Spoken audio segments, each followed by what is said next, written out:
Hello guys, welcome to my YouTube channel Indian legal learner. And आज हम पढ़ने वाले हैं बेलमेंट के बारे में। ये टॉपिक जो है वो कवर होता है under the Indian contract act.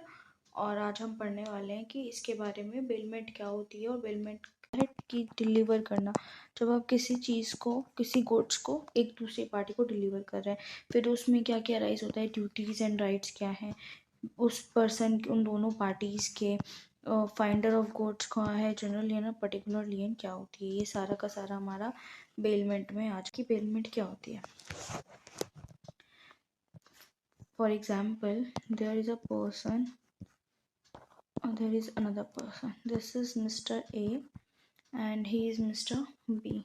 ठीक है, अब ये दोनों क्या है, ये दोनों आपस में नेबर हैं, एक दूसरे के क्या हैं, नेबर हैं। Mister A and mister B क्या है, नेबर हैं। अब क्या होता है कि जो मिस्टर ए हैं ये डिसाइड करते हैं कि भाई मैं जाऊंगा हॉलीडे पे विद माय फैमिली, अपनी फैमिली के साथ हॉलीडे पे जाना चाहते हैं मिस्टर ए। और मिस्टर ए के पास क्या है, बहुत सारी हैंड्स होती हैं, हम इसको ऐसे लिख रहे हैं, बहुत सारी हैंड्स होती हैं। अब इन हैंड्स की, जब तक मिस्टर ए जो है वो हॉलीडे पे रहेंगे, जब तक इन हैंड्स की टेक केयर कौन करेगा?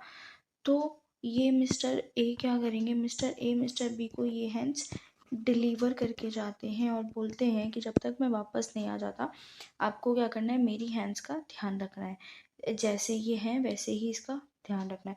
तो मिस्टर ए जो हैं, जो गुड्स को जो डिलीवर कर रहे हैं, इनको हम बोलेंगे क्या, बेलर। ठीक है, और मिस्टर बी जिसको गुड डिलीवर होंगे इसको हम बोलेंगे बेली। तो there must be two parties, एक होता है बेलर, दूसरा होता है बेली। बेसिकली जो बेलमेंट, ये जो वर्ड है, ये वर्ड आया है, ये जो वर्ड है ये आया है फ्रेंच से, जिसको हम कहते हैं बेलियर। ठीक है, ये फ्रेंच वर्ड है बेलियर, और जिसका मतलब होता है टू डिलीवर, डिलीवर करना। ठीक है, तो ये है हमारा बेलमेंट। तो इसके अगर हम एज पर दिस एग्जांपल देखें तो हम इसके एसेंशियल्स जो हैं वो डिराइव करने की कोशिश कर सकते हैं। इसके एसेंशियल्स क्या है? सबसे पहला एसेंशियल क्या है, there must be at least two parties, तो आपको चाहिए ही चाहिए। ठीक है, बेलमेंट एक टाइप ऑफ का कॉन्ट्रैक्ट है, दोनों के बीच में क्या होना चाहिए, कॉन्ट्रैक्ट होना चाहिए, है ना। गुड्स की पोजीशन चेंज होनी चाहिए।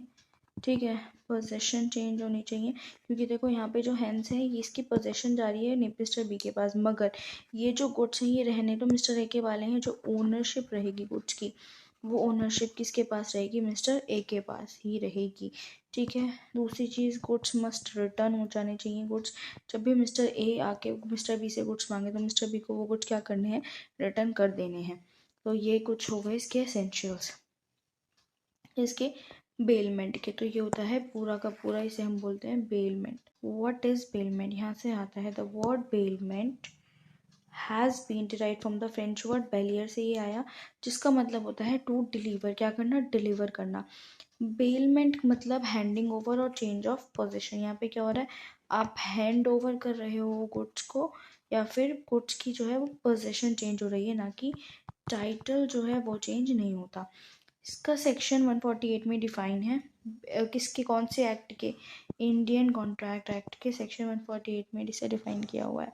Bailment is a delivery of goods by one person to another for some purpose, एक पर्पस के लिए दिए जाते हैं कि आपको क्या करना है, इसकी टेक केयर करनी है, या फिर कोई भी और पर्पस की आपको मेरे गुड्स को रिपेयर करना है, ऐसे करके। ठीक है, अब एक कॉन्ट्रैक्ट होता है that the good shall when the purpose is accomplish be return, purpose पूरा होने के बाद या फिर वो जिस लिए भी दिए होंगे वो कंप्लीट होने के बाद आपको गुड्स रिटर्न कर देना, अदरवाइज डिस्पोज ऑफ करने हैं। किसके हिसाब से, जो भी डायरेक्शन आपको बेलर देगा, person delivering them is baler, जो भी डायरेक्शन आपको बेलर देगा उसके अकॉर्डिंग आपको उन गुड्स को डिस्पोज ऑफ करना पड़ेगा। Person delivering the goods is called the bailor and the person to whom they are deliver is called the bailing. यहाँ तक आई होप कि ये पूरा टॉपिक क्लियर है। फिर आप मिस्टर एक्स डिलीवर नहीं कर, मिस्टर एक्स ने डिलीवर करी कार रिपेयर करने के लिए मिस्टर वाई को, एक्स ने वाई को दी किसके लिए, रिपेयर करने के लिए। तो यहाँ पे एक्स तो बेलर हो गया और Y is bailee. X delivers a piece of cloth to Y, एक टेलर है जो कि स्टिच करके मुझे सूट दे दो। तो ये क्या हुआ, ये कॉन्ट्रैक्ट ऑफ बेलमेंट हुआ कि जो पर्पस पूरा हो जाएगा, जब जो सूट है ये स्टिच हो जाएगा तो ये पर्पस पूरा होने के बाद जो है मिस्टर वाई को एक्स को ये वापस करना पड़ेगा। अब एसेंशियल एलिमेंट्स आते हैं, कॉन्ट्रैक्ट होना चाहिए, डिलीवरी ऑफ गुड्स होनी चाहिए, मस्ट भी होना ही चाहिए, और बेलमेंट जो है वो हमेशा हमेशा जो बेलमेंट है वो किसकी होती है, मूवेबल गुड्स की होती है। इमूवेबल गुड्स की बेलमेंट कभी नहीं हो सकती है। ठीक है, गुड्स की हैं एंड नेवर फॉर इमूवेबल और मनी। ठीक है, फिर दो तरीके से आप गुड्स दे सकते हो, एक होता है एक्चुअल डिलीवरी, दूसरा होता है कंस्ट्रक्टिव डिलीवरी। एक्चुअल डिलीवरी क्या होता है जब आपने फिजिकली क्या करें, हैंड ओवर कर दिया गुड्स सामने वाले के पास में ले जाके, उसको हम बोलते हैं एक्चुअल डिलीवरी। दूसरी होती है कंस्ट्रक्टिव डिलीवरी, जब आपने क्या किया, कुछ प्रोडक्ट से रिलेटेड कोई चीज़ आपने पार्टी को जाके डिलीवर करी। जैसे एक्चुअल डिलीवरी में क्या हो रहा है कि आपने अपनी कार ले जाके, मिस्टर एक्स ने अपनी कार ले जाके मिस्टर वाई को दे दी। बट कंस्ट्रक्टिव डिलीवरी में क्या हो रहा है, मिस्टर एक्स ने अपनी कार की कीज़ मिस्टर वाई को दे दी, तो इसको हम बोलेंगे कंस्ट्रक्टिव डिलीवरी। कुछ केसेस में क्या होती है, कंस्ट्रक्टिव डिलीवरी होती है। When the goods are physically handed over to the bailee by the bailier, delivery of car for repair to workshop. Constructive when delivery is made by doing anything that has the effect of putting goods in the possession of the bailee or of any other authorized person to hold them on this behalf. जैसे कि deliver कर रहे हो आप the key of the car to workshop dealer for repair of the car, purpose के लिए होता है, हमने देखा। तो उसमें भी एक्सप्रेस और इम्प्लाइड। फिर पोजीशन चेंज होती है in bailment, position of goods change of position can happen by physical delivery देके या फिर और by any action which has the effect of placing the goods in position, जैसे कि कीज दे देना, keys of car. Example, for example, servant of a master who are in the custody of goods of the master do not become bailey, वो बेली नहीं बनता। Similarly जब आप क्या करते हो, आप अपने ऑर्नामेंट्स को ले जाके बैंक लॉकर में डिपॉजिट करते हो तो वो बेलमेंट नहीं होता, क्योंकि उसकी जो कीज़ हैं वो किसके पास रहने वाली हैं, आपके पास ही रहने वाली हैं। फिर आता है आपको मस्ट गुड्स को रिटर्न तो करना ही पड़ेगा physically to the bailor. Goods should be return in the same form as given और may be altered as per बेलर्स की डायरेक्शन। सेम फॉर्म में आप गुड्स को रिटर्न करेंगे या फिर उसको बेलर्स की डायरेक्शन पे ही ऑल्टर कुछ चेंजेस उसमें करके दिया जा सकता है। अदरवाइज आपको जैसे गुड्स आपको मिले थे सेम वैसे ही गुड्स आपको उसको देने होते हैं। अच्छा ओके, तो यही एसेंशियल्स ऑफ बेलमेंट कॉन्ट्रैक्ट देखा हमने, होना चाहिए delivery of goods, purpose, position and the return of goods. अब आता है कुछ फॉर्म्स, अलग अलग फॉर्म्स ऑफ बेलमेंट होती हैं। ठीक है, तो अलग अलग फॉर्म्स में जैसे कि हो गया है ग्रेटिट्यूअस पेमेंट और दूसरा हो गया नॉन ग्रेटिट्यूअस पेमेंट। ग्रेटिट्यूअस पेमेंट की अगर मैं बात करूं तो ये होती है फ्री ऑफ कॉस्ट, जिसमें आप किसी को फ्री ऑफ कॉस्ट अपने गुड्स दे रहे हो यूज़ करने के लिए। जैसे कि लेट्स से एक बुक आपने अपने फ्रेंड को दी फ्री ऑफ कॉस्ट के, भाई तो पढ़ के मुझे एक बुक को वापस कर देना, तो आपने इसको ग्रेटिट्यूअसली दिया। और होल दी इसमें क्या है, एक्सक्लूसिव बेनिफिट है किसका, बेली का, है ना। तो ये इसलिए आपने इसको कहते हैं ग्रेटिट्यूअस पेमेंट। इसमें क्या होता है, इसमें पूरा का पूरा आता है एक्सक्लूसिव बेनिफिट बेली लेगा या बेलर लेगा। The word gratuitous means free of charge. So a gratuitous bailment is one when the provider of service does it gratuitously, that is free of charge. Such bailment would be either for the exclusive benefits of bailer or bailee। ठीक है, फिर आता है non ग्रेटिट्यूअस payment. तो non ग्रेटिट्यूअस payment जो होती है ये दोनों के फायदे के लिए होती है, where both the parties get some benefit, दोनों ही पार्टीज को क्या मिल रहा है, बेनिफिट मिल रहा है कुछ ना कुछ। Bailment for the benefit of both bailor and bailee. तो उसके बाद फिर आता है बेलमेंट ग्रेटिट्यूअस और non gratuitous bailment. Gratuitous exclusive benefit bailor का या फिर एक्सक्लूसिव बेनिफिट बेली का, यहाँ पे है for the benefit of the bailor and the belly. ठीक है, ड्यूटीज़ क्या होती हैं, अब ऑब्वियसली जब आपको कुछ राइट्स सब मिल रहे हैं तो आपको कुछ ड्यूटीज़ भी मिलेंगी ही। ठीक है, तो यहाँ पे डिस्क्लोज आपको जो भी इम्पॉर्टेंट फैक्ट्स होंगे वो आपको बताने पड़ेंगे। ठीक है, कि जैसे मान लो आपकी हैंड्स को 4 दिन में 4 टाइम्स खाना देना था। अब ये इम्पॉर्टेंट फैक्ट आपने उसको डिस्क्लोज ही नहीं किया, तो इसमें अब वो देता रहा 2 टाइम खाना उसको। तो इस सिचुएशन में क्या होगा, आप इस सिचुएशन में आप जो है वो बेली को नहीं बोल सकते हो कि भाई तेरी गलती क्यों, क्योंकि आपने उसको पूरी सिचुएशन पूरी जो थी वो डिस्क्राइब ही नहीं करी। नेसेसरी एक्सपेंस ऑब्वियसली आप उठाएंगे, इंडेमनीफाई, अगर बेली को आपकी वजह से कोई भी लॉस होता है तो आपको उसको इंडेमनीफाई करना पड़ेगा, मतलब उसको करेक्ट करना पड़ेगा, कोट करने पड़ेंगे उसके लॉसेस को, और bound to accept the goods. और आप एट दी एंड ये नहीं कर सकते कि नहीं भाई मुझे ये गुड्स नहीं चाहिए, आपको वो गुड्स लेने ही पड़ेंगे जब। तो ये क्या है, ये सारी है हमारी ड्यूटीज़ ऑफ बेलर की ड्यूटीज़ क्या क्या होती हैं। अब देखते हैं कि ड्यूटीज़ ऑफ बेली। अब आता है बेली की ड्यूटीज़। बेली को भी कुछ राइट्स मिलते हैं, ड्यूटीज़ होती है। ड्यूटीज़ क्या होती है बेली की? टेक केयर ऑफ गुड्स बेल्ड, जो भी गुड्स उसको बेल किए गए हैं उसको क्या करना होता है, उन गुड्स की टेक केयर करनी होती है। और ऐसे करनी होती है जैसे कि वो उसके खुद के गुड्स हों, कोई भी अनऑथराइज यूज़ नहीं करेगा वो गुड्स का। No unauthorised use of goods, no mixing of bailor's good with his own. आप अपनी हैंड्स के साथ उसकी हैंड्स को नहीं मिला सकते हैं, और दोनों के गुड्स को अलग अलग रखें। गुड्स को रिटर्न करना पड़ेगा। और टू, अगर कोई भी आपने एक्स्ट्रा प्रॉफिट लिया है तो उस एक्स्ट्रा प्रॉफिट को क्या करना पड़ेगा, आपको उसको रिटर्न करना पड़ेगा। जैसे कि उसकी जो हैंड्स थी उन्होंने क्या दिया, उन्होंने एक्स दिया। अब आपने क्या किया, इन एक्स को इन सेल कर दिया। जब आपने इनको सेल किया तो उस केस में जो भी आपको प्रॉफिट होगा वो प्रॉफिट अल्टीमेटली आपको रिटर्न करना पड़ेगा, कि इसको बेलर को, आप उस प्रॉफिट को नहीं रख सकते हैं। तो ये क्या है, ये ड्यूटी बनती है किसकी, बेली की। रीजनेबल केयर ऑफ गुड्स है ना, रीजनेबल केयर ऑफ गुड्स रखना, और inconsistent, not to make inconsistent of goods, ये सारी चीज़ें आपको अपने गुड्स के साथ मिक्स नहीं करना, उन गुड्स को रिटर्न कर देना, ये सारी चीज़ें, ठीक है। अब आते हैं राइट्स ऑफ बेलर। बेलर के राइट्स क्या होते हैं? बेलर का सबसे राइट है वो कभी भी टर्मिनेट कर सकता है बेलमेंट को, ये पूरा होल राइट होता है बेलर के पास। वो जब चाहे तब उसको टर्मिनेट कर सकता है, डिमांड कर सकता है back goods at any time. Right to file a suit against wrongdoer, उसके साथ कुछ गलत हुआ है, बेली ने उसके गुड्स के साथ कुछ भी गलत किया है तो वो क्या कर सकता है, रॉन्ग डूअर के अगेंस्ट में केस भी फाइल कर सकता है। Right to file a suit for enforcement of duties imposed upon a Bailey.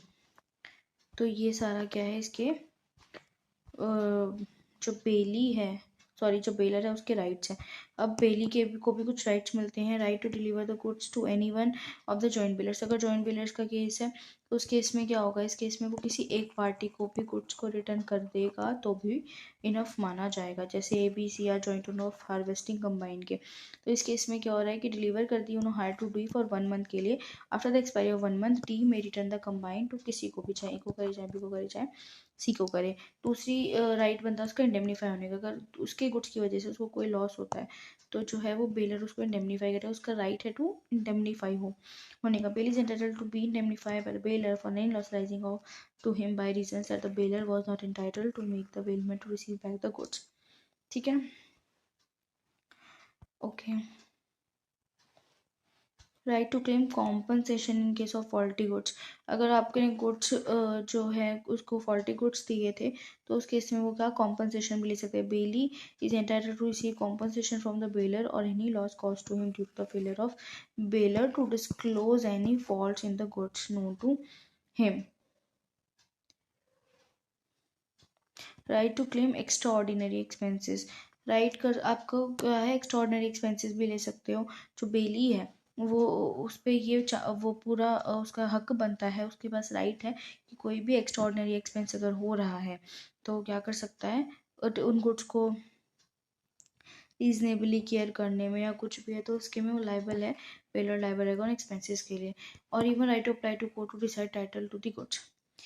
if the goods bail are claimed by the person, then the bailor, अगर वो goods claim कर रहा है तो then the bailey may apply to the court to stop its delivery and decide the title the goods।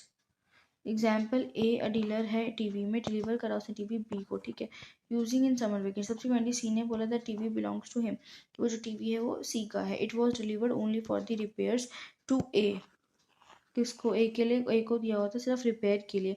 And thus B should deliver it to him. In this case B may apply to the court to decide the question of ownership, decide की जाए of the TV so that he may deliver the deliver करे वो right owner को। Right of particular lien for payment of services के लिए particular लियन भी करवा सकता है। राइट ऑफ जनरल लियन भी मिलता है उसको।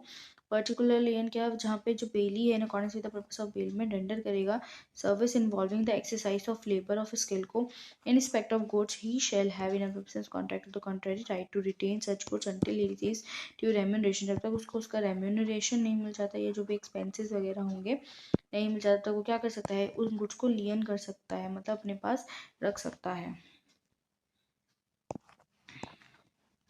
राइट ऑफ जनरल लियन रख सकते हैं ये वे generally bankers factors wharfingers attorney of high court will be entitled to retain. इस केस जनरल लियन केस में जनरली जो है वो ये लोग उसको रख सकते हैं।